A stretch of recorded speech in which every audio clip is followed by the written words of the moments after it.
Most people picture heirlooms as objects, old watches, dusty portraits. I inherited something bigger, a name, Caraway, the family name on half the skyscrapers downtown and whispered at country clubs. That name could buy the silence of many or summon a banker at midnight. I am Justin Caraway, 30 years old, currently living in a condo in Manhattan. No wife, no children. Last year I became executive vice president of my family's company. Most would say my life is perfect, but the relationship I have with my mother is far from it. Growing up, she blamed me for the loss of her modeling career. As her looks faded, so grew her hatred of me. My father was more loving.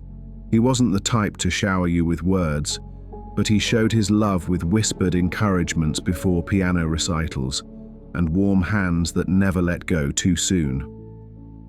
For my birthday this year, he invited me to a small dinner, just the three of us, in my honor, held at the estate. The closer my driver drove to the estate, the more anxious I became. Seeing my mother always brought out the worst in me. When I was 8, she locked me out of the house in winter, on purpose, because I forgot to thank her for a gift she didn't even wrap. I stood outside for hours until the maid found me trembling on the stone steps. When I was 11, I overheard her on the phone with her sister. If it weren't for that boy, I would still have my career. On my 17th birthday, she skipped dinner and sent me a blank card. Blank, not even my name. She never hit me. No, that would have made her look bad. I think she resented my existence, because it meant all of my father's money was no longer only hers to spend. At dinner, my father had my favorite wine flown in from Italy, and the staff had prepared a roast duck dish I fell in love with in Paris. It should have felt warm, it should have felt safe. And then she walked in, my mother. She placed a piece of cake in front of me. "For the golden boy," she said. I knew something felt wrong, but I wanted to believe, just for one night, that maybe she cared. I took a bite. The sweetness hit first, then the heat, and then nothing. The floor spun. My vision narrowed into a tunnel of screaming silence. I remember reaching for my father and collapsing into him like dead weight. The force of my fall knocked him backward, slamming him against the edge of the stone statue of my great-grandfather. I remember his head hitting. I remember blood. I remember his hand on mine. The ambulance came. Lights, sirens, blackness. When I woke up in the hospital, my mother wasn't there, but my father was, bruised, dazed, and in a bed next to mine. The doctors were running tests on him. Later that day, a doctor pulled me aside, said they found something unusual in my system and they would have the results in a few weeks. If they hadn't pumped my stomach in time, I would be dead. My father wasn't so lucky. They found lesions on his liver. It was cancer. The doctor said the fall saved his life, because without the scan, they never would have caught it in time. It was weeks later when the lab results came back. High levels of ethylene glycol, the doctor said, his voice calm but firm. "We found it in your blood work. Antifreeze." I sat there staring at the sterile wall. I hadn't tasted anything strange, hadn't drunk anything suspicious except that night. That cake. The memory slammed into me. My mother, the cake she cut with precision, her eyes unblinking, expectant as I took that first bite. I wanted to believe it was just a coincidence. But then something else began to crawl out from the shadows of my memory. Something I hadn't thought about in years. Growing up, I was always sick. Stomach aches, vomiting, dizziness. I thought I had a weak immune system, a sensitive gut. Every time my mother prepared a meal, every time she insisted on plating something herself, I'd fall ill within hours. Doctors called it stress or food intolerance. I called it normal. But when I moved out, everything changed. The symptoms vanished. I could eat freely, live without carrying antacids like they were lifelines. Back then, I thought it was adulthood. Now I realize it was distance. The more space I put between us, the healthier I became. She had been poisoning me, slowly, methodically, for years, and I'd thanked her for the soup, apologized for not finishing my plate, hugged her with trembling hands, thinking the fault was mine. I thought she loved me. For God's sake, I was her son, her only child. Turns out, I was only an obstacle. I sat by my father's hospital bed, holding the toxicology report in my hand, its truth pulsing louder than the heart monitor. "Antifreeze," I said, barely able to speak it aloud. My father's eyes dimmed. "Jesus, Justin, that night, the cake." I nodded slowly. It adds up. But it's not just that. I remembered being sick as a kid, always after meals she made. I used to think I had a weak stomach, but after I moved out, it all stopped. Everything. He swallowed hard, voice thin with sorrow. "I remember. You were always pale, always curled up on the bathroom floor. I just thought it was nerves. I never wanted to believe she—" He didn't finish the sentence, couldn't. Silence hung between us, heavy and cold. Then he gripped my hand and said, "We need proof. Real proof. If she's been hurting you, we need to know for sure." His hand trembled. "I have to go in for surgery tonight. When I'm out, when I'm strong enough, we'll confront her together. I want to be there with you. You won't face her by yourself, I promise." I sat in the hallway twisting my father's wedding ring.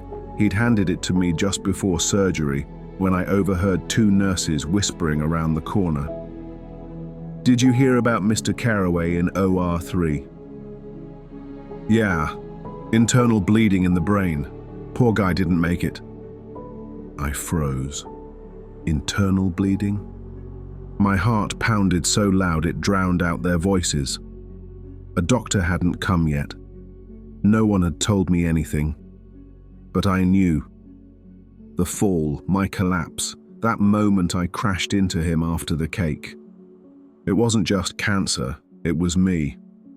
A few minutes later, the doctor finally came, eyes filled with practiced sympathy. I already knew. My father was gone, and I killed him. A small funeral was held on the Carraway estate. He was buried in the family plot next to his father and great-grandfather. My mother wore black and didn't shed a single tear. She stood next to me as they lowered his casket, face smooth, unreadable. The will was read a week later. Mother and I sat in the mahogany-paneled office of our family lawyer, Peter Langdon. My fingers drummed the arm of the chair. She was composed, legs crossed at the ankle, not even pretending to be anxious. "To my beloved son, Justin Carraway, I leave the entirety of my estate, including all financial holdings, properties, and my majority stake in Carraway and Locke." He paused. "To my wife, Janet Carraway, I leave lifetime residency in the family home and a monthly stipend not to exceed $5,000. The air in the room changed. I turned slowly to look at her. She didn't flinch. Not a blink. Just a small smile and a nod of understanding. "That will be all, Peter," she said, standing with unnatural grace. She took my arm. I pulled away in disgust. "After everything you have done, to still pretend we ever had that kind of relationship. Justin, whatever this is, can it wait?" "No," I said. She tried to brush past me. I caught her wrist. Her eyes narrowed. "You made me sick," I said, voice trembling. "For years." She scoffed. "Oh, please." I reached into my coat pocket and yanked out the lab report, the pages shaking as I thrust them toward her. That cake you made me. It had ethylene glycol in it. Antifreeze. She stared at it, not in shock, not in confusion, but in calm, icy silence. I kept going. Every time you cooked for me as a kid, I got sick. I thought I had a weak stomach, but it was you. Then she laughed. You really are your father's son, always sniffing around for a conspiracy. Peter, excuse this embarrassment of a man. The loss of his father is making him delusional. Admit it. I want to hear you say it, I said. She leaned in close, voice low and cruel. I hated you from the moment I knew I was pregnant. You ruined my life, 3 abortions later, and yet here you are. I knew I should have put more antifreeze in that cake. My fingers brushed the edge of the wire beneath my shirt, but someone else had heard. The front door burst open, uniformed officers stormed in, weapons drawn but steady. Ma'am, don't move! Her face twisted from smug triumph to pure panic. I stepped back as they cuffed her, her protest breaking down into incoherent rage. You traitor, she spat at me. You think this makes you a man? You were always weak. I didn't answer. I didn't need to. They read her rights. She was escorted out the front door of the house we once called home. The trial was swift, the evidence damning. Forensic tests confirmed the antifreeze in the cake, the recording captured her confession, and a trail of past medical records painted a chilling picture of calculated harm.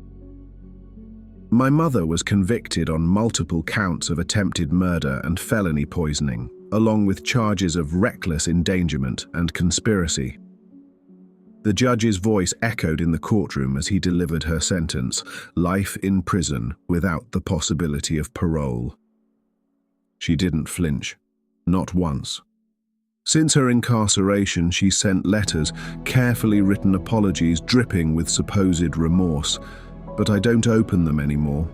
I did once, hoping for some flicker of sincerity, some motherly humanity I'd never known. Instead, I found manipulations masked as repentance. She wanted sympathy. She wanted access. She wanted to be the monster and the victim in the same breath. I burned the last one in the fireplace my father once read books beside. In his memory, in the honor of the only parent who ever truly loved me, I transformed the Caraway estate. The gilded halls that once echoed with cold footsteps and colder glances are now filled with children's laughter.